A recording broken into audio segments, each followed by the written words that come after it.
This is a very serious issue. It's called a seared conscience. And every one of us is in danger of this.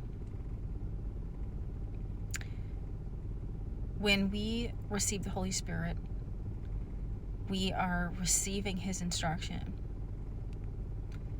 And the more that we ignore it over and over and over and over and over and over and do our own thing, and then we wonder, how come we're not hearing the Holy Spirit? How come we're not hearing from God?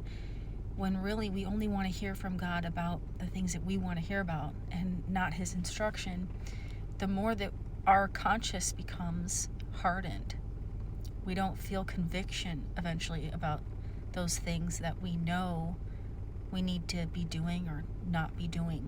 God is merciful, and our salvation does not depend on our obedience. However, He doesn't keep us from consequences. And when He tells us to do something,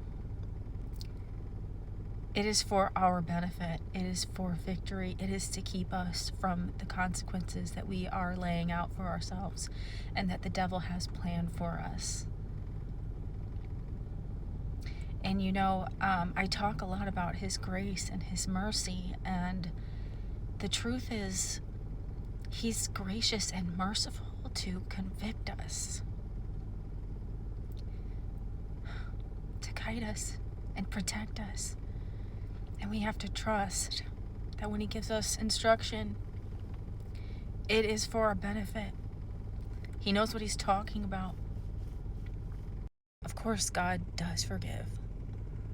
He does understand our weaknesses. He does forget them completely when we ask Him for forgiveness. He's paid the price for all of it, and He loves us either way. But you don't want to live this life having conformed to the ways of the world. You don't want to live this life without His instruction, without being sensitive to His voice. I know I don't, and I'm guilty of this. I'm guilty of ignoring the still small voice at times and not trusting that. I've had times where I hear that still small voice, and it's just like a thought, and I know it's something I don't want to do, and I'll distract myself. But then when I get in prayer with Him, it's there.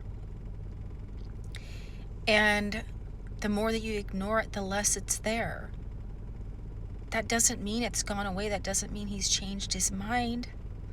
That means that your conscience is hardening to the voice of truth.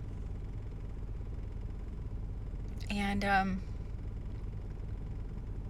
you don't want that.